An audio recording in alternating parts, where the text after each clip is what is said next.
अस्सलाम नाज़रीन, प्रोग्राम ऐवान से अवाम तक में खुशामदीद और मैं हूँ आपके साथ नादिया मिर्ज़ा।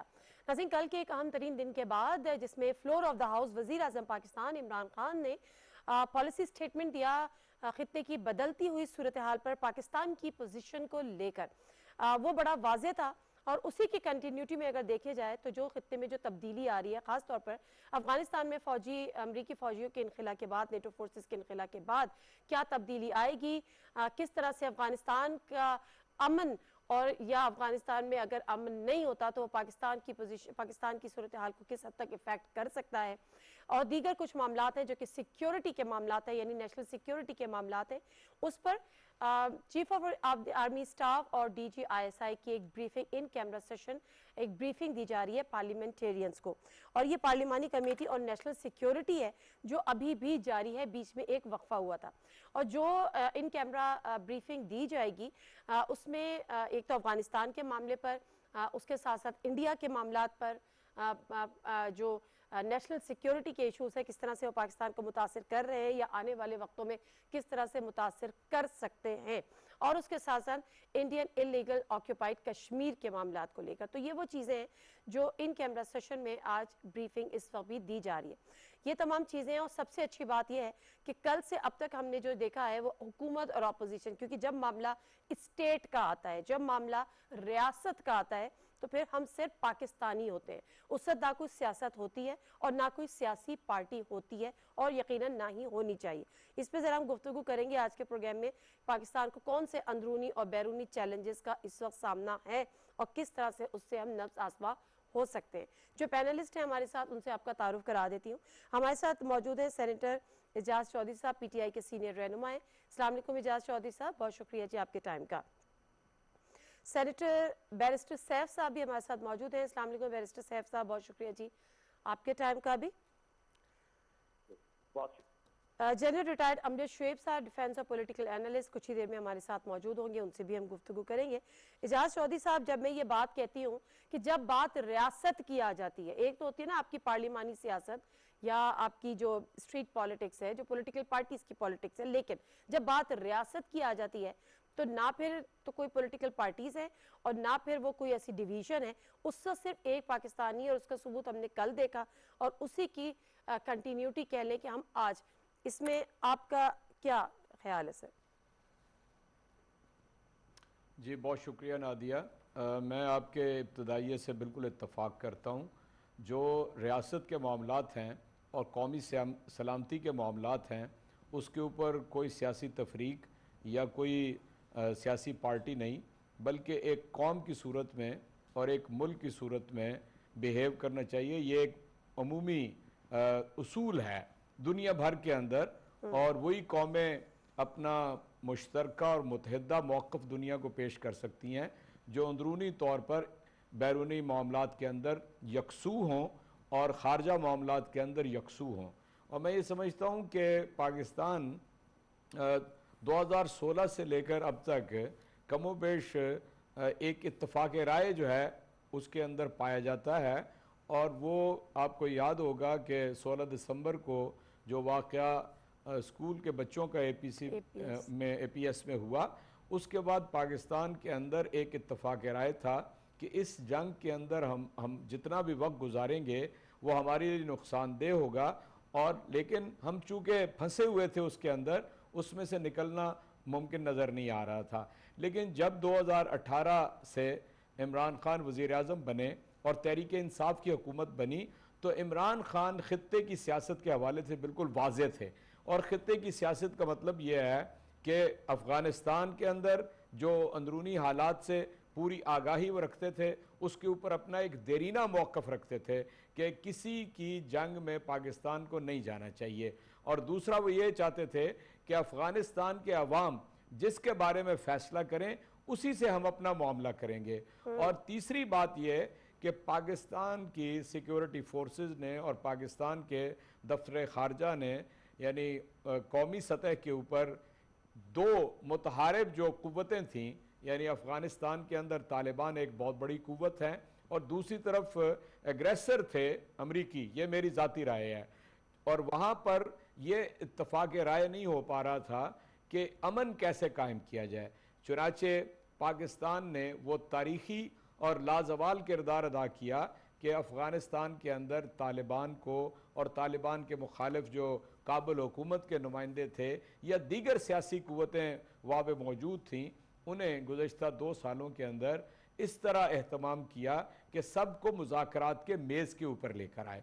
मुज़ाकरात के मेज़ पे लाने के नतीजे में ये हुआ कि एक मुश्तरका मौक़िफ़ कायम हुआ और अमेरिका ने वापसी का रास्ता इख्तियार किया। अलबत्ता पाकिस्तान का एक बहुत ही कंसर्न और एक मौक़िफ़ इस एतबार से बिल्कुल वाज़े है कि अमेरिका यकलख्त अगर वहाँ से निकल गया है या निकलने जा रहा है तो उसके नतीजे में वहाँ पर एक बड़ी यानी जंग का और खाना जंगी का अंदेशा है।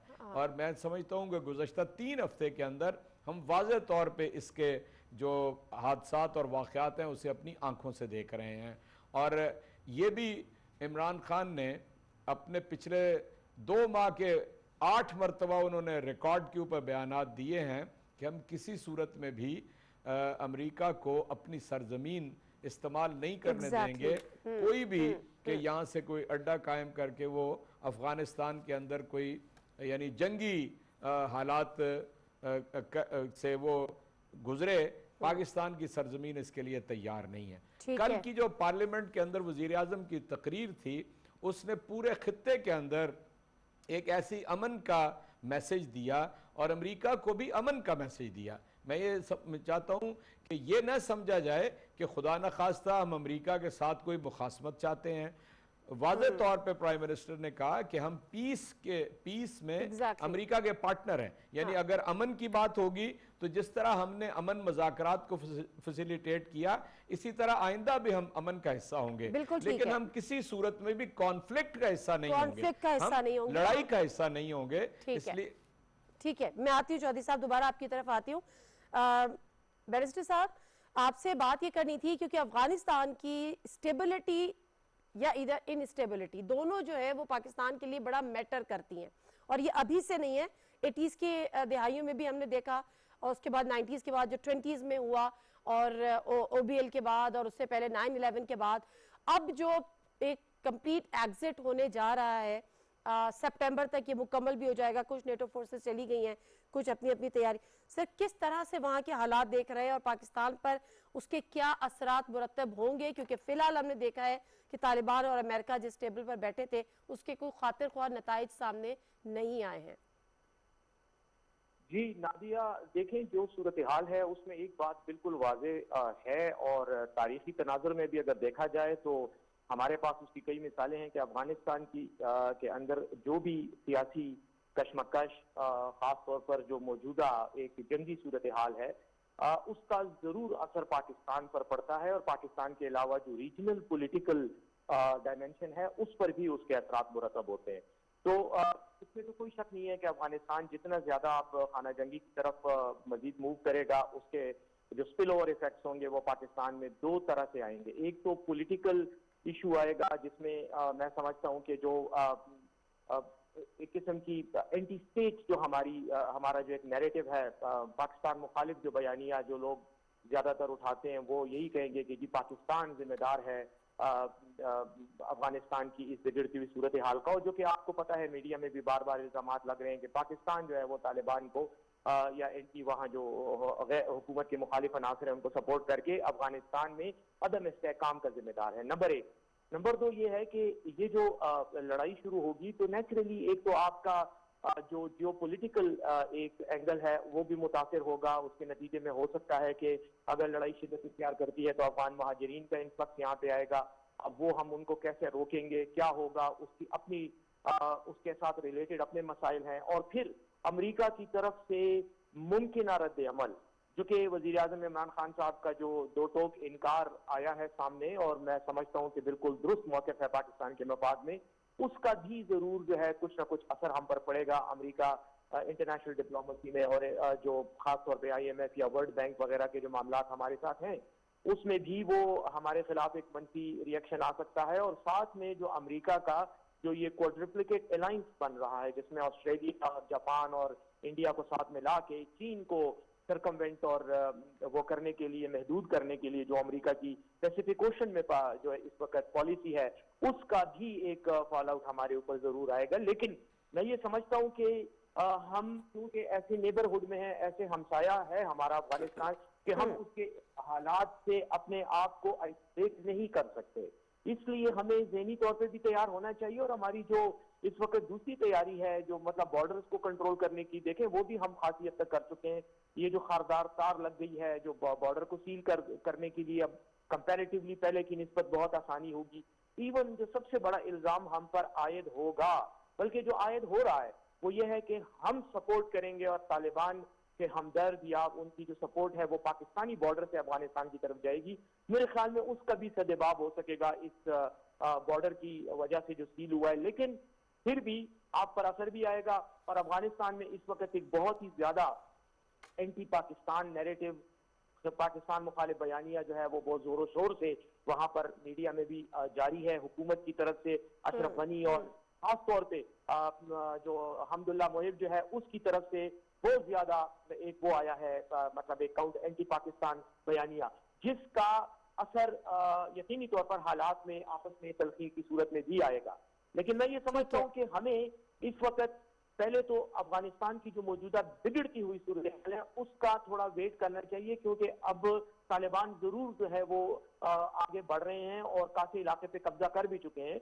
लेकिन अभी काबुल शहर का सरेंडर और बड़े शहरों का जो है वो सरेंडर एक सवालिया निशान है। मैं समझता हूं कि हमें उसका इंतजार करना पड़ेगा, क्योंकि तालिबान का ये जो एडवांस है ये पहले भी हो रहा था, इसमें कोई शक नहीं है कि मई के बाद उसमें बड़ी तेजी आई है, और उन्होंने नॉर्थ की तरफ जो पेशकदमी की है वो एक मेरे ख्याल में अफगान हुकूमत के लिए भी एक अनएक्सपेक्टेड, गैर मुतवक्का डेवलपमेंट है, जो कि शायद वो तवक्को नहीं कर रहे थे, क्योंकि वो उस वक्त अमरीकी असले के जोर पे समझ रहे थे कि शायद तालिबान वही रहेंगे, उधर ही महदूद रहेंगे जहां दोहा मुज़ाकरात से पहले तक के हालात में थे। लेकिन ये उनके लिए भी गैर मुतवक्का है। तो मैं समझता हूँ कि थोड़ी गर्द बैठे, कुछ दिनों में पता चल जाएगा कि तालिबान का एडवांस कहां तक हो सकता है और अफगान हुकूमत आया कुछ इलाके को भी डिफेंड कर सकती है या नहीं। मेरी अपनी असेसमेंट यह है कि अफगान फौज का मोरल बहुत ज्यादा गिरा हुआ है, वो इस किस्म के एडवांस के लिए बिल्कुल ज़हनी तौर पर तैयार नहीं थे, और इस वक्त जो उनके नीचे से वो जिसको कहते हैं ना कि कालीन जो है वो स्लिप हो रहा है, तो उसकी वजह से कुछ टाइम लगेगा हालात को सही असेस करने में और स्टडी करने में। और मैं समझता हूँ कि उसके बाद की सिचुएशन में हमें पॉलिसी जो इख्तियार करनी चाहिए वो वही होनी चाहिए कि हमारी फौज अल्लाह के करम से और हुकूमत एक पेज पे है। आज ये जो कौमी सलामती कमेटी का इजलास हो रहा है, मैं इसे बहुत इनकरेजिंग समझता हूँ कि पॉलिटिकल और वो जो इस्टेब्लिशमेंट, मिलिट्री इस्टेब्लिशमेंट के दरमियान ताल्लुकात एक अंडरस्टैंडिंग की लेवल पे हैं। और बहुत बेहतरीन मेरा ख्याल है ये बात है बैरिस्टर साहब, क्योंकि वाकई इसकी बड़ी बहुत ज़्यादा इंपॉर्टेंस है। क्योंकि जब हम ये बात करते हैं कि जी जब नेशनल सिक्योरिटी के मामलात आ जाते हैं या नेशनल सिक्योरिटी को दरपेश चैलेंजेस के मामलात आ जाते हैं, तो फिर पॉलिटिकल पार्टीज नहीं रहती, फिर वो रियासत का मामला होता है, और पाकिस्तान रियासत और पाकिस्तान की तमाम लोगों का मामला हो जाता है, वो फिर कोई पॉलिटिकल डिफरेंसेस नहीं होते। और आज का भी जो नेशनल सिक्योरिटी पार्लिमानी कमेटी और नेशनल सिक्योरिटी को जो ब्रीफिंग इन कैमरा इजलास में, इन कैमरा सेशन में जो दी जा रही है चीफ ऑफ आर्मी स्टाफ और उसके साथ साथ DGISI की जानिब से, इसमें कोई शक नहीं है कि हमारी चाहे वो आर्मी हो, चाहे वो हमारी इंटेलिजेंस एजेंसी हो, दुनिया की मानी हुई टॉप मोस्ट एजेंसी, और उसकी जो ब्रीफिंग होगी इन कैमरा सेशन है, बताया यही गया है कि जो भी उसकी रिकॉर्डिंग होगी वो स्पीकर कौमी असेंबली की सरबराही में चूंकि हो रहा है, तो उन्हीं के सामने उसको सील भी कर दिया जाएगा और वो चीज़ें सामने नहीं आएंगी। लेकिन बहरहाल ये ऐसे चैलेंजेस हैं जिसमें ज़रूरी है कि साथ अपोजिशन और हुकूमत जो है वो एक इस्टेब्लिशमेंट और गवर्नमेंट के साथ साथ हुकूमत और अपोजिशन का भी एक पेज पर इस पे होना बहुत ज़रूरी है। चौधरी साहब, कल की जो स्टेटमेंट थी वज़ीर आज़म साहब के, वो मुख्तसर सा उसका ज़रा उसकी जनरल अमजद शेर साहब हमारे साथ हैं। अच्छा जी, जनरल अमजद शेर साहब ने भी ज्वाइन किया है। अस्सलाम वालेकुम जनरल साहब। वालेकुम अस्सलाम। अच्छा चौधरी साहब, जनरल साहब मुझे ये बताइएगा कि आज की जो ये जो इन कैमरा ब्रीफिंग है जो कि पार्लिमानी कमेटी और नेशनल सिक्योरिटी पर DGISI और चीफ ऑफ आर्मी स्टाफ की जानिब से दी जा रही है, इस वक्त जो खित्ते के मामलात हैं, जो खित्ते को दरपेश चैलेंजेस हैं, उसकी अहमियत से आगाह कीजिएगा। बिस्मिल्लाहिर्रहमानिर्रहीम। देखिए, अहमियत तो आपको इसी इसी से अंदाजा कर लेना चाहिए कि एक थोड़े नोटिस पे ये मीटिंग बुलाई गई, और अर्जेंसी इसलिए कि खित्ते के हालात जो हैं वो बड़ी जल्दी जल्दी बदल रहे हैं। अफगानिस्तान की सिचुएशन तो इतनी जल्दी बदली है कि पाकिस्तान भी ये तवक्को नहीं करता था कि यहाँ ये कुछ होगा। आप देखिए कि अमेरिका एक वक्त पे अफगानिस्तान में अमन लाने की बात करता था, आज अफगानिस्तान को उसी तरह बदहाली में छोड़ के तो निकल गया यहाँ से। पाकिस्तान लाजमन फिक्रमंद है इस वजह से कि हमें तो पूरी कोशिश भी हमारी यही रही और जरूरत भी यही है कि अफगानिस्तान एक स्टेबल कंट्री हो, वहाँ पे अमन हो। और अमेरिका जब इस तरह छोड़ के चला गया है तो बाकी जो खित्ते के मुल्क हैं वो सारे सबको कंसर्न होगा। तो हमें अब ये काम शायद हमें मिलकर खित्ते के ममालिक के साथ मिलकर करना पड़े, और इस तरह अगर करेंगे तो लाज़मी बात है कि ये कोई हमारे इख्तियार में तो ऐसा सच नहीं है। हमारा कितना इन्फ्लुएंस अफगानिस्तान के लोगों पे, थोड़ा बहुत तालिबान पे था। ये जो अफगानिस्तान के बाकी स्टेक होल्डर्स हैं, अभी आप सुन रहे थे बैरिस्टर सैफ को भी, कई तो वहां पे वो लोग हैं जो अशरफ गनी या नॉर्दर्न अलायंस का टोला है, ये तो पाकिस्तान के खिलाफ बरमला हर वक्त सुबह शाम बातें करते हैं। इनको ला के बिठाना तालिबान के सामने, ये मुज़ाकरात करना वो इतना मुश्किल है। असल चीज ये है कि क्या अफगानिस्तान के लोग खुद अपने मुल्क में अमन लाना चाहते हैं? हम जब सब कह रहे हैं, पूरी दुनिया कहती है कि जी हम बाहर से कोई सोल्यूशन नहीं देंगे, ये सोल्यूशन आपने खुद ढूंढना है। आज मिसाल के तौर पे अशरफ गनी के हाथ से हुकूमत निकल जाए कि तालिबान बजोरे शमशीर कब्जा कर जाते हैं जाके काबुल पे, और फिर अशरफ गनी को पकड़ के लटकाते हैं। उससे बेहतर नहीं कि आज कुछ गिव एंड टेक का इंतजाम करके तो अशरफ गनी इनके साथ कुछ मामला तय कर ले। आप अक्रॉस द टेबल बैठ के कुछ मुतालबात मान लें तालिबान के, कुछ उनकी मिन्नत समाज आपके कुछ मान लें, और एक ऐसा इंतजाम वहां पे आ जाए जिसके जरिए कम अज कम कुछ ना कुछ तो वक्त आपका अमन रहेगा वहां पे। फिर आप आहिस्ता आहिस्ता अपने मुख्तलिफ जो आपके इख्तलाफात हैं वो दूर कर लें। लेकिन ये जो स्पॉयलर्स थे दो, जिनका हमारा फॉरेन ऑफिस भी बार बार जिक्र करता रहा, एक अशरफ गनी, ये अपने जाती मुफाद से बाहर आ ही नहीं सका। उसके जहन में एक ही चीज रही कि वो सदारत उसको चाहिए, वो कहीं उसके हाथ से निकल ना जाए। भारत का अपना मुफाद था, वो इनको भी आगे लगाता रहा, और खुद भी उसने वहां पे कभी टेररिज्म कराया, कभी कुछ कराया, जिसकी वजह से वो तालिबान पे इल्जाम डालते रहे कि जी तालिबान अमन नहीं करने दे रहे। ये दो स्पॉयलर थे जिन्होंने आज हमारा पिछला 1-1.5 साल जाया किया, और अफगान कौम को सोचना चाहिए था कि क्या इन स्पॉयलर्स के पीछे लगे रहने से काम होगा, या अपने मुल्क में वतन लाने के अमन लाने के लिए कोई जो तमाम स्टेक होल्डर्स हैं इनसे कुछ अंडरस्टैंडिंग पैदा करनी होगी। ठीक है। तो अब भी अगर ये लोग खुद इकट्ठे नहीं होंगे तो बाहर से तो कोई भी इनकी मदद नहीं कर सकता। ठीक है सर, जब हम बात करते हैं कर सकते हैं कि हमारा नुकसान ना हो, हम अपने बचत के लिए जो कुछ कर सकते हैं वो करेंगे। बिल्कुल ठीक है। जनरल साहब मैं वापस आती हूँ, जनरल साहब मैं वापस आती हूँ। जब हम बात कर रहे हैं ना अफगानिस्तान के हालात की, तो अफगानिस्तान और इंडिया के नेक्सस को हम भूल नहीं सकते, क्योंकि पिछले दिनों भी हमने देखा जो इंडिया की इन्वेस्टमेंट हमने अफगानिस्तान में देखी, और ये तमाम रोल। चौधरी साहब मैं आपकी तरफ आती हूँ। कल प्राइम मिनिस्टर ने, जो हम ये बात कर रहे थे कि एक पॉलिसी स्टेटमेंट उन्होंने अपनी स्पीच में दिया है, जिसपे कुछ लोगों की तरफ से कुछ क्वेश्चन दिए हैं, वो अपनी जगह, लेकिन बहरहाल जरा वो सुन लेते हैं कि वज़ीर आज़म साहब क्या कह रहे थे एक दफा फिर। उस हवाले से मुझे आपसे कुछ बात करनी है। पाकिस्तानी होते हुए मुझे जिल्लत फील हुई है, वो इस टाइम पे हुई है। कोई कौम किसी और की जंग में शिरकत करके 70,000 अपने लोगों की कुर्बानी देती है। जो वो कहते रहे हम करते गए। स्पीकर साहब, हमारा 30 साल से बैठा हुआ है लंदन के अंदर एक दहशतगर्द, उसको ड्रोन मारेंगे तो क्या वो इजाजत दे देंगे हमें? अब सोचिए अगर इंग्लैंड में हम ड्रोन अटैक कर दें उसके ऊपर, तो क्या इजाजत देंगे वो हमें? तो अगर वो नहीं इजाजत देंगे, यानी बजाय के अप्रिशिएट करना, उल्टा पाकिस्तान को बुरा भला कहा गया। तो स्पीकर साहब, इससे हमने एक सबक सीखा, कभी कभी इस कौम ने किसी के लिए किसी खौफ से, हमने अपनी सॉवरेनिटी के ऊपर कॉम्प्रोमाइज नहीं करना।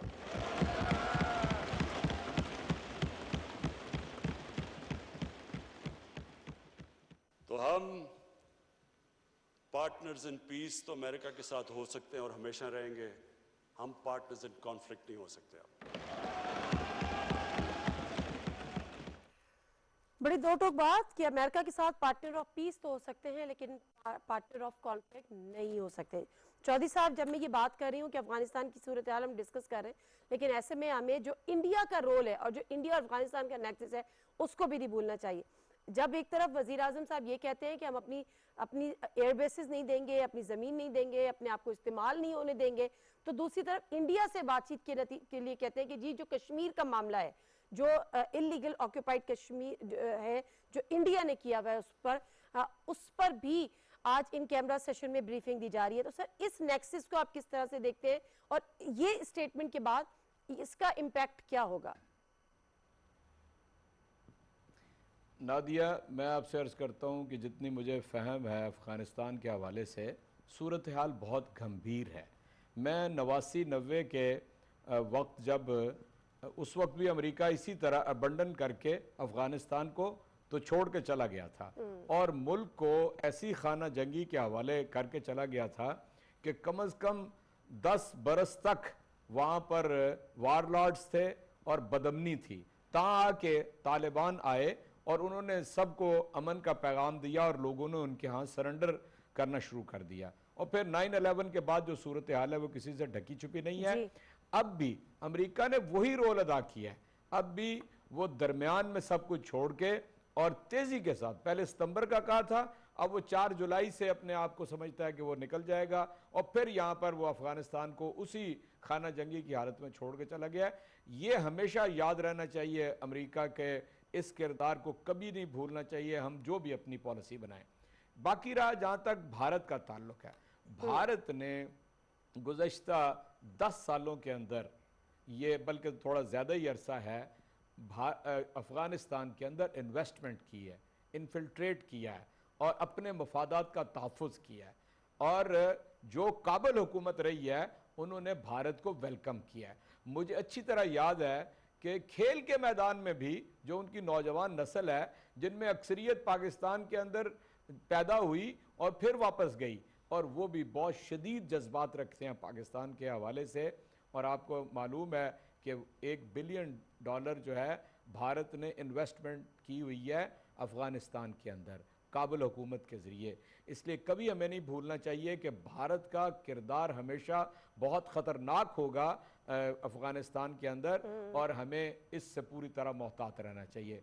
ये कहने के बाद मैं ये अर्ज़ करना चाहता हूँ कि आज मोदी सरकार जो है वो ख़ुद दलदल के अंदर धंसी हुई है, ख़ुद भारत के अंदर कोरोना की वजह से भी, और जो उसने तबाही जो है अपनी अक़लियतों के ऊपर जुल्म व सितम ढा के की है, उसके नतीजे में भी वो एक यानी लोगों के अंदर एक बड़ी खौफ की और दहशत की कैफियत है। लेकिन ये भी हमेशा ज़हन में रहे कि जो हिंदुत्व की पॉलिसी के लोग हैं वहाँ पर भारत के अंदर, वो उसके बहुत ही स्टांच सपोर्टर हो गए हैं, उसके साथ बिल्कुल जुड़ गए हैं। तो चुनाचे मैं कहना ये चाहता हूँ कि आलमी बरादरी के दबाव में एक हफ्ता पहले उसने एक जाली कॉन्फ्रेंस की और उन लोगों को वहां पे बुलाया जो पहले ही यानी भारत को के साथ रहना चाहते थे, वो उसकी कोशिश फेल हो गई है। इसलिए पाकिस्तान को मोहतात रहना चाहिए भारत से भी।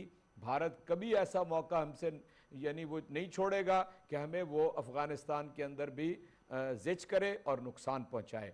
लेकिन मैं उसके बाद एक बात कहना चाहता हूँ, और ये बिलाशुबा पाकिस्तान की यही पॉलिसी होनी चाहिए कि अफ़गान कौम जिसको सामने लेकर आए हमें उसी के साथ अपने ताल्लुकात को बनाना चाहिए। लेकिन तारीख़ का सबक भी हमें याद रखना चाहिए कि वहाँ पर प्रोग्रेसिव पावर, और आप जो कुछ भी तालिबान के बारे में राय रखते हो, इस वक्त वो तेज़ी के साथ आगे बढ़ रहे हैं।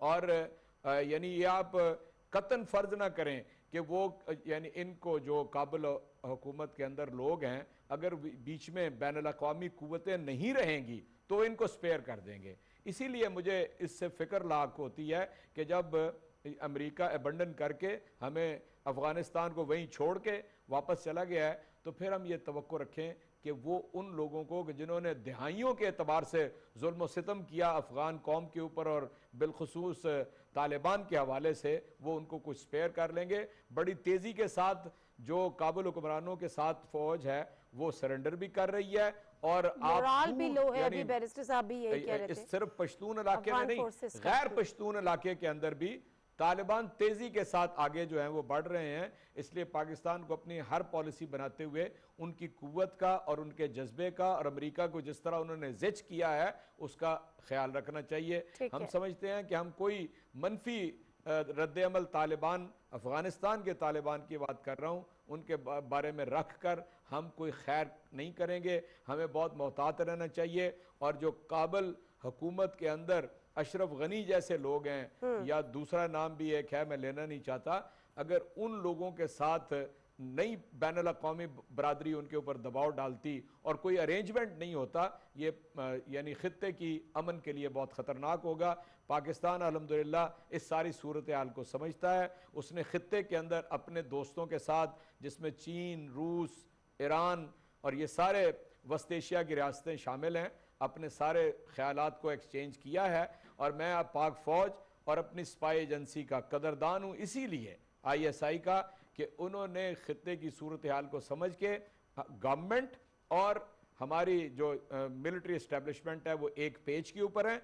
ना सिर्फ वो एक पेज के ऊपर हैं, मैं इस मौका पर अपोजिशन पार्टियों का भी शुक्रिया अदा करना चाहता हूं कि कौमी सलामती के मसले के ऊपर अभी तक वो भी इसी तरह बिहेव कर रहे हैं। और अगर ये जारी रखते हैं तो पूरी दुनिया को एक बहुत ही मौसर और कुव्वत से पैगाम जाएगा कि पूरी कौम जो है वो मुत्तहिद है अपनी खारजा पॉलिसी के हवाले से। इसमें तो कोई दो राय है ही नहीं, इसमें तो कोई दो राय बेशक है ही नहीं। अच्छा, मैं जब अफगानिस्तान की सूरत हाल पे भी हमने बात की, इंडिया के हालात पे भी जरा, क्योंकि जनरल साहब एक तरफ तो इंडिया जो पिछले दिनों हमने देखा कि वो कदरे इस उसमें था कि जी शायद पाकिस्तान से कोई मुज़ाकरात हो, तिजारत की बात भी हुई, फला भी हुई, लेकिन इस पर भी प्राइम मिनिस्टर ऑफ पाकिस्तान का एक बड़ा कैटेगोरिकल स्टांस, बड़ा क्लियर स्टांस कि जब तक आप कश्मीर पे अपनी पोजीशन वाजे नहीं करेंगे और वो उसको वापस नहीं लेंगे जो आपने किया है 135A और 305, तो उसके 307 उसके हवाले से भी बड़ी एक पोजीशन ली है।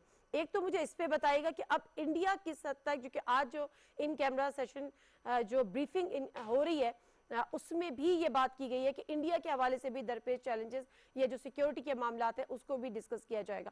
लेकिन उसके साथ साथ मैं जरा चाइना के रोल पे भी बात करना चाहती हूँ, क्योंकि चाइनीज को टेलीविजन को भी वज़ीर आज़म साहब ने इंटरव्यू दिया, वहाँ के सहाफ़ियों से मुलाकात की और उस पर भी पसे पर्दा एक मैसेज दिया था अमेरिका को कि जी हमें कोई एक पिक करने पे मजबूर ना करे कि आपको किस मुल्क के साथ आपको दोस्ती रखनी आया, कि चाइना के साथ आया कि अमेरिका के साथ। ये जहां तक ये है आपने चाइना के साथ रखनी या अमेरिका के साथ, ये तो एक बड़ी वाज़ेह चीज है। अमेरिका के साथ हमने जो 72 साल की तारीख अगर उससे कुछ सीखा है तो वो यही है कि अमेरिका एक काबिल एतमाद दोस्त नहीं है। अमेरिका आपको इस्तेमाल करता है, आपसे काम अपने पूरे निकलवाता है, अपने सिक्योरिटी के मफादात आपसे उन पे काम लेता है, और आपके जो सिक्योरिटी के कंसर्न्स हैं या नेशनल सिक्योरिटी के आपके इश्यूज हैं उन पे उसका कोई तवज्जो नहीं। वो आपका मुंह बंद करता है कि जी ये पैसे थोड़े ले लें, ये हथियार चार ले लें, और फिर आपको उन्हीं का कहता है कि जनाब इतने पैसे भी ले लिए और आपने काम भी पूरा नहीं किया। तो उस लिहाज से अमेरिका की एक तारीख आपके सामने है। अगर इसमें से कोई चॉइस करनी हो कि चाइना या अमेरिका, तो आंखें बंद करके चाइना को ले लेना चाहिए अपनी चॉइस में। उसकी वजह यही है कि पिछले 72 साल की जो तारीख चाइना के साथ दोस्ती की है वो बड़ी एक बड़ी रोशन दोस्ती की मिसाल है, जहां हर मुश्किल वक्त में चाइनीज आपके साथ खड़े रहे हैं और उन्होंने कभी भी टेक्नोलॉजी हो, कोई चीज हो, उसमें उन्होंने शराइत नहीं रखी आपके साथ कि पहले ये करें फिर आपको देंगे। अमेरिका तो आपको ब्लैकमेल करता रहा है। आप देखिए कि इस पूरे ताल्लुक में जब हम उनके इत्तेहादी थे तो हमारे ऊपर उस वक्त भी उन्होंने सैंक्शंस लगाई। तो इसलिए ये अगर चॉइस वाला मसला हो तो वो बिल्कुल सीधी चॉइस है। हाँ, अलबत्ता अमेरिका एक दुनिया का बहुत अहम मुल्क है, एक सुपर पावर है, लिहाजा हमें उससे ताल्लुक बिगाड़ना नहीं। हम लाजमी बात है कि ये चाहेंगे कि एक अच्छी वर्किंग रिलेशनशिप रहे, जहाँ कहीं हम अमेरिका के मामलात में उनकी हमायत कर सकते हैं, अपने मामलात को छोड़े, उन पे कोई कमजोरी दिखाए बगैर, तो बिल्कुल हम उनके साथ, और जहां हमारे मुफादात हों तो हम अपने साथ, फिर उनसे बात नहीं होनी चाहिए। बिल्कुल, ये बात तो आपकी बिल्कुल सही है जनरल साहब, माजरत मैं आपको इंटरवीन कर रही हूँ, ये बात आपकी बिल्कुल दुरुस्त है। लेकिन उसके साथ साथ कुछ जगहों पर ये बात भी उठ रही है कि जब आप एक एब्सोल्युटली नॉट वाली जब बात आ जाती है तो उसके कुछ कॉन्सिक्वेंसेस हो सकते हैं, क्योंकि अभी तक अमेरिकन जो न्यू प्रेसिडेंट जो बाइडन, उनकी कोई किसी किस्म का कोई राब्ता नहीं हुआ, उसका किसी किस्म का कांटेक्ट नहीं हुआ, और ये कहा गया कि अगर उनको काम है या उनको इसमें पाकिस्तान का रोल चाहते हैं अफगानिस्तान की सूरत हाल को लेकर तो फिर उनको कांटेक्ट करना चाहिए। मैं आपसे इस बात पे जरा बात करूंगी कि जो कॉन्सिक्वेंसेस की बात होते हैं वो कितना बड़ा एक खतरा हो सकता है, क्योंकि जब पाकिस्तान ने पिछली दफा जब मुशर्रफ साहब के दौर में 2001-2002 में जब कहा था कि जी, और आज तक ये बात होती है कि एक टेलीफोन कॉल पर वो उन्होंने कहा कि जी ठीक है हम आपके साथ हैं, लेकिन इस पे आपका जवाब लेने से पहले चौधरी साहब आपके लिए भी और अपने नाजरीन के लिए भी और जर्नलिस्ट साहब के लिए भी जो एक एलामिया आज की इन कैमरा सेशन के बाद, ब्रीफिंग के बाद जो चीफ ऑफ आर्मी स्टाफ और DGISI की जानिब से एलामिया एक जारी हुआ है, उस एलामी के मुताबिक मैं मुख्तसरन पढ़ देती हूँ। DGISI ने कश्मीर और अफगानिस्तान की हालिया सूरत हाल पर अहम खारजा उमूर, दाखिली सलामती समेत अंदरूनी चैलेंजेस, खित्ते में वक़्फ़ पज़ीर तब्दीलियों पर ब्रीफिंग दी। ब्रीफिंग में बताया कि पाकिस्तान ने अफगान अमल में इखलास के साथ निहायत मस्बत और जिम्मेदाराना किरदार किया है। पाकिस्तान की भरपूर काविशों से अफगान धड़ों मुतारिफ ग्रुपों में मुज़ाकरात की राह हमवार हुई। पाकिस्तान की भरपूर काविशों से अमेरिका और तालिबान के दरमियान भी बामी मुज़ाकरात हुए। ब्रीफिंग में कहा गया कि अफगानिस्तान में पायदार अमन और इस्तेहकाम दरअसल जनूबी एशिया में इस्तेहकाम का बाइस बनेगा। पाकिस्तान अफगानिस्तान में अवाम की हकीकी नुमाइंदा हुकूमत का हर सतह पर खैर मकदम करेगा और अफगान अमन के लिए अपना जिम्मेदाराना किरदार जारी रखेगा। ये वही चौधरी एजाज साहब की वाली बात है जो कह रहे थे कि करना चाहिए। इजलास को ब्रीफिंग में मजीद भी बताया गया कि पाकिस्तान की सरजमीन अफगानिस्तान में जारी तनाज़े में इस्तेमाल नहीं हो रही। उम्मीद है कि अफगानिस्तान की सरजमीन भी पाकिस्तान के खिलाफ इस्तेमाल नहीं होगी। अफगान सरहद पर बाढ़ का काम 90% मुकम्मल कर लिया गया है।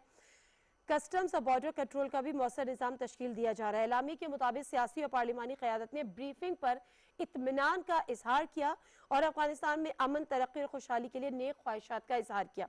शुरा का कहना था कि ऐसे इजलास अहम कौमी उमूर पर कौमी इत्तेफाक राय की तश्कील में अहम किरदार अदा करते हैं और कौमी मौज़ूआत पर हम आहंगी को तक़वियत देने का बाइस भी बनते हैं।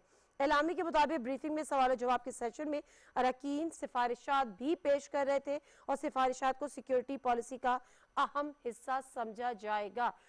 चौधरी साहब आपके कमेंट्स प्लीज। देखिए, मैं इसको बहुत ही खुशाइन समझता हूँ और जो अलामिया ख़ुद बता रहा है कि ऐसी नशस्तें जो हैं यानी बहुत लंबा अरसा नहीं गुजरना चाहिए, एक ख़ास अरसे के बाद में भी 2-3 दफ़ा एक साल के अंदर होना बहुत ज़रूरी है, ताकि जितनी पार्लिमानी सियासी पार्टियां हैं उनके लोगों को मुल्क की सलामती के हवाले से, मुल्क की जोग्राफियाई जो दिफा है उसके हवाले से और ख़ित्ते के अंदर जो तब्दीलियाँ आ जाती हैं वक्तन फ़वक्तन उसके हवाले से बराह रास्त हमारी पाक अफवाज और हमारी ISI की तरफ से ब्रीफ करना बहुत ही खुशाइंद रहेगा। ये सब यानी आपने ये देखा कि उन्होंने पूरी तरतीब के साथ इस इजलास को बताया कि किस तरह पाकिस्तान ने अपना किरदार अमन के हवाले से अदा किया। जितने मुतहारिब गिरोह थे उनको भी और तालिबान क़यादत को भी इस बात के ऊपर लेकर आए कि वो अमेरिका के साथ बैठकर मुज़ाकरात करें और अमन का रास्ता निकालें। अब यहाँ तक तो बिल्कुल वो बात है कि जो जिस पे सबका इत्तेफाक है। यहाँ से आगे असल में अमेरिका का वो किरदार शुरू होता है कि जो मेरे नज़दीक बहुत ही ज़्यादा काबिल एतराज़ है और यानी उस को दुनिया भर जो है वो देख रही है कि किस तरह वो यकलख्त जो है वो छोड़ के यहाँ चला गया और निज़ाम नीचे कोई बनने का मौका फराम नहीं किया गया। और जब जो अब भी इस वक्त मसलन तुर्की की अफवाज वहाँ पर हैं कि जो काबुल एयरपोर्ट को हिफाजत पर मामूर हैं, इसका मतलब है कि तुर्की का अमल दखल अभी अंदर है। तो हमारा दोस्त मुल्क है, उनका जो भी अमल दखल है, असर रसूख है, हम ये चाहेंगे कि वो इस तरह इस्तेमाल किया जाए कि मुतारिब गिरोहों के दरमियान यानी वो एक सुलह जुई का किरदार अदा करें, कोई फ्रीक बन के किरदार अदा ना करें, वो हमारे मुफाद में नहीं होगा। क्योंकि फॉल बैक जो है सारे लोगों का इत्तेफाक है कि वो पाकिस्तान के ऊपर आएगा। दूसरी अलामिये के अंदर जो आम बात है वो कश्मीर की सूरत हाल है। जो मैं अपनी बात अधूरी रह गई थी, अर्ज करना चाहता था कि वो एक कठपुतलियों की कॉन्फ्रेंस करके मोदी ने यह समझा कि वो कश्मीर से लोगों की नज़रें हटा सकेगा या उनकी आंखों में धूल झोंक सकेगा। मैं समझता हूँ कल के खिताब के नतीजे में कौम बिल्कुल वाज़े हो गई है। 370 वो शिक है जिसके नतीजे में जो कश्मीर को स्पेशल स्टेटस था उसका खात्मा किया गया। 35 से वो चीज थी कि जिसके नतीजे में वो बाहर से सारी पॉपुलेशन को लाकर और कश्मीरियों को वो अकलियत में तब्दील करना चाहते हैं। ये सारी वही हिकमत अमली है कि जो सारी ज़ायनिस्ट लॉबी जो है वो फ़लस्तीन के अंदर इख्तियार कर रही है। चुनाचे यहाँ पर इंसानी हकूक़ की खिलाफ वर्जियाँ हो रही हैं और यानी लोगों को जेलों के अंदर मारा जा रहा है। आपको मालूम है कि कोई 1 माह पहले अशरफ सहराई साहब को कोई यानी बीमार होने के सबब उन्हें कोई यानी इमदाद तिब्बी नहीं दी गई और वो शहीद हो गए जेल के अंदर ही। इसी तरह बेशुमार ऐसे वाक़यात हैं कि जहाँ पर पैलेट गन्स के ज़रिए और किस बुरी तरह आग लगा देते हैं पूरे इलाके को, ये भी हमारे सामने आ चुका है। ये भी आज के एलामिये का हिस्सा है कि ये हमें समझना चाहिए कि भारत से न कश्मीर के अंदर हम कोई खैर की तवक्को रखते हैं और न अफगानिस्तान के अंदर। और प्राइम मिनिस्टर बिल्कुल वाजे कह चुके हैं कि जब तक भारत 5 अगस्त 2019 की यानी जगह पे वापस नहीं चला जाता तो हम उनके साथ कोई सफारती ताल्लुकात के अंदर बातचीत का रास्ता नहीं खोलेंगे। चुनाचे मैं ये समझता हूं कि ये हर कश्मीरी के दिल की आवाज है कि जो पार्लियामेंट के अंदर कल प्राइम मिनिस्टर की तकरीर थी और आज उसको नेशनल सिक्योरिटी काउंसिल के जो आज समझ लें कि कौमी सलामती का इजलास हुआ है पार्लियामानी, उसके अंदर भी इसे रीएट्रिएट किया गया है और इसको इंशाल्लाह पूरी कौम के लिए एक एतमाद की फजा जो है वो बहाल होगी। बिल्कुल बिल्कुल, इसमें कोई शक नहीं है, क्योंकि मैं इसलिए भी आपकी इस बात को इंडोर्स करूंगी कि कल जो प्राइम मिनिस्टर ने फ्लोर ऑफ द हाउस जो स्पीच की और उसके बाद जो एक ओपिनियन डेवलप हुआ या एक नैरेटिव बिल्ड हो रहा था, तो उसमें कुछ लोग ये भी कह रहे थे कि अभी देखना बाकी है कि ये एक वजीर आजम की अपनी तकरीर है, लेकिन इस पे दूसरी साइड से उसका इंडोर्समेंट कितना है या ये स्टेट की राय है, ये स्टेट की पॉलिसी है। ही तो मेरा ख्याल है आज के बाद तो इस पे स्टैंप लग गई है कि स्टेट की पॉलिसी है। प्राइम मिनिस्टर ने कल जो बात की थी वो स्टेटमेंट स्पिरिट के साथ ही वो बात की थी। जनरल साहब, जो मैं आपसे बात करना चाह रही थी वो बेसिकली इसी हवाले से थी कि जो हमने पहले देखा था कि जी जिस तरह से मुशर्रफ साहब के दौर में कि हमने अमेरिका का साथ दिया और फिर बड़ी क्रिटिसिज्म हुआ, आपको पता है कि जी एक टेलीफोन कॉल पे आपने हाँ कर दी और ये हुआ और उन्होंने कहा था कि जी अगर otherwise you will face the consequences और ये वो। तो अब जो हालात है उसके बाद आज फिर वो ये आवाजें उठ रही हैं कि इसके फिर कॉन्सिक्वेंसेस क्या होंगे जब आप एब्सोल्युटली नॉट कर देते हैं या आप कह देते हैं कि जी हमारी सरजमीन हमारे इस्तेमाल नहीं होगी, हम पीस में आपके साथ हैं, कॉन्फ्लिक्ट में आपके साथ नहीं है। देखिए, ये जो एब्सोल्युटली नॉट वाला किस्सा है, ये तो हम इसको बेहतर तरीके से कर सकते थे कि ये पार्लियामेंट के जरिए कहलवा देते, तो वो यूं नहीं लगता कि किसी एक इंडिविजुअल का फैसला है या हुकूमत जो है वो बड़ा टफ सांस ले रही है, वो एक कौम की आवाज लगती, क्योंकि है ये कौम की आवाज। आज सूरत हाल ये है कि अगर पाकिस्तान में आप आम आदमी से पूछें तो कोई भी अमेरिका को अड्डे देने के हक में नहीं है। फिर आपने देखा कि तालिबान ने भी आपको कहा सर माजरत, लेकिन उसकी एग्जांपल ये है कि कल जो प्राइम मिनिस्टर जब ये स्पीच कर रहे थे तो JUI के जो अरकान थे वो भी डेस्क बजा रहे थे। मैं वही कह रहा हूँ कि हमारे यहाँ इस चीज का कंसेंसस है, और जब ये एब्सोल्युटली नॉट आपकी पार्लियामेंट कहती है, जिस तरह के हमने सलाला के वक्त पे अमेरिकनों का जो सप्लाई रूट है वो बंद कर दिया था, बहुत बड़ा स्टेप था, लेकिन अमेरिका को माफी मांगनी पड़ी।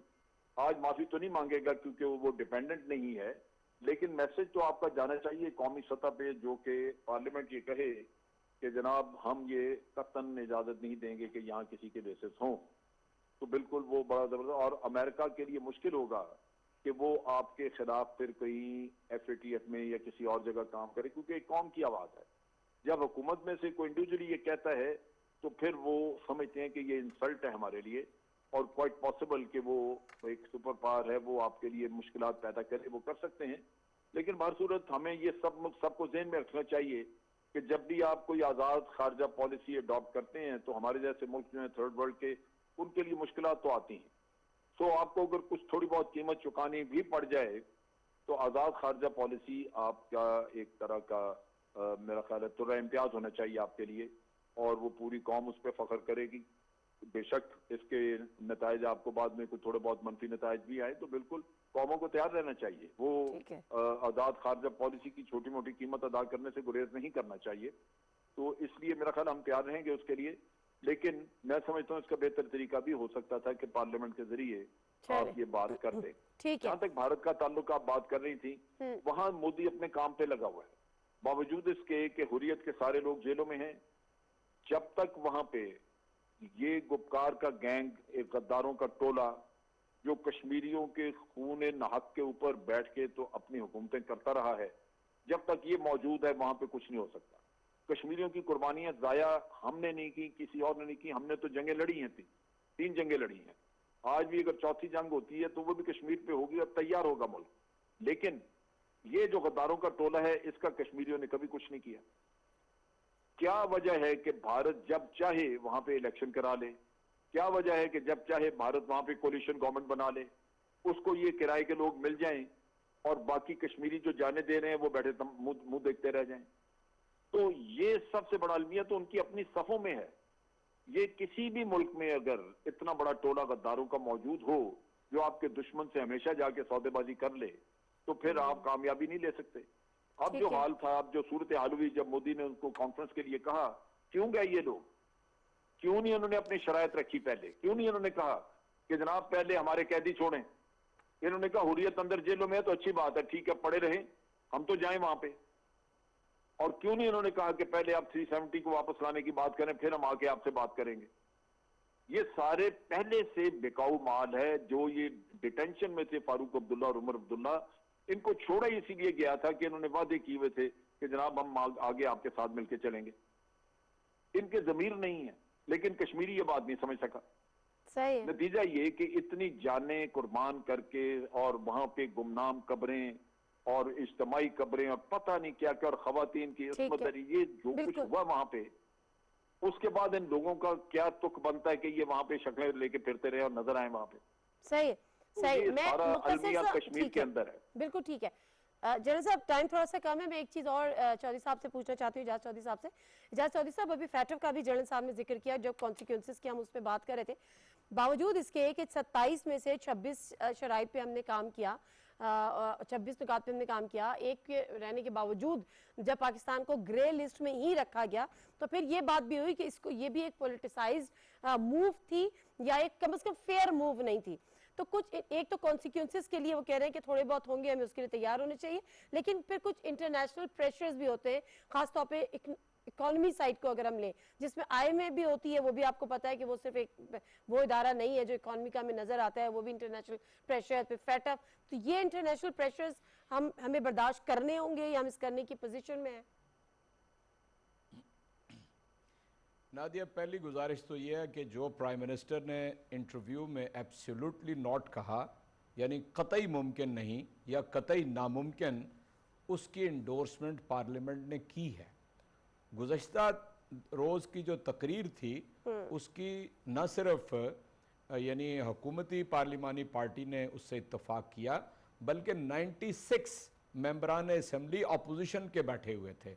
एक लफ्ज़ भी उसके खिलाफ किसी ने नहीं कहा, बल्कि वो डेस्क थंपिंग करते रहे, वो तालियां बजाते रहे, नारों का जवाब देते रहे। इसलिए मैं समझता हूं कि पार्लियामेंट की इंडोर्समेंट प्राइम मिनिस्टर के एब्सोल्युटली नॉट को हासिल है। अब आपने दूसरी बात कही है, देखें मैं ये समझता हूं, और जनरल साहब मुझसे भी बेहतर समझते हैं, बहुत तजर्बाकार हैं, पाकिस्तान एक एटमी कुव्वत है, ये सारी दुनिया को पता है। वो हमें इकोनॉमिकली स्क्वीज़ कर सकते हैं, इसमें भी कोई शक नहीं है, लेकिन मैं समझता हूं कि जो भारी कीमत 70,000 लोगों को से 5-6 हज़ार अपनी पाक फौज के जवानों से जो हमने उनकी शहादतें दे के और $150 बिलियन का पाकिस्तान का नुकसान करके और डू मोर कहलवा के और दोगले कहलवा के जो हमने की है, अगर एब्सोल्युटली नॉट कहलवा के वो कीमत अदा करनी पड़े तो वो बहुत कम होगी। उसकी वजह यह है कि ये पाकिस्तानी कौम, कोई एक आध कोई खूनी लिबरल होगा, 1 आध फीसद, 99% लोग इस एजेंडे के ऊपर जमा हैं कि हमें अपनी खुददारी और खुद मुख्तारी किसी सूरत में कॉम्प्रोमाइज नहीं करना चाहिए। ये लार्जली पाकिस्तान ज़रई मुल्क है। नादिया, आखिरी फिक्र है, पाकिस्तान एक ज़रई मुल्क है। हम अपनी रोटी उगा सकते हैं, पका सकते हैं, ज़ेबतन कर सकते हैं, लेकिन मैं समझता हूं कि अपनी खुददारी के ऊपर कॉम्प्रोमाइज नहीं करना चाहिए। बानी पाकिस्तान कायद आज़म मोहम्मद अली जिन्ना का बिल्कुल ये ठीक, पैगाम बिल्कुल ठीक। बिल्कुल वाज़ेह This था is the कि last thing- पाकिस्तान एक खुद मुख्तार मुल्क होगा। This is the last thing, definitely जो भी आप कंक्लूड करेंगे तो यही बात करेंगे, चाहे कुछ भी हो जाए, बहुत कुछ है, कुछ बर्दाश्त भी करना पड़ेगा, उसके लिए तैयार भी होना पड़ेगा, सब सह लेंगे, लेकिन पाकिस्तान की खुद मुख्तारी पर आँच आने देना नहीं हो सकता और ना ही उसके किसी भी कोई सौदा उसका हो सकता है। जनरल साहब का भी शुक्रिया, चौधरी एजाज साहब का भी शुक्रिया, बैरिस्टर सैफ साहब भी हमारे साथ मौजूद थे। नाते मिर्जा को इजाज़त दीजिए, अल्लाह हाफिज़।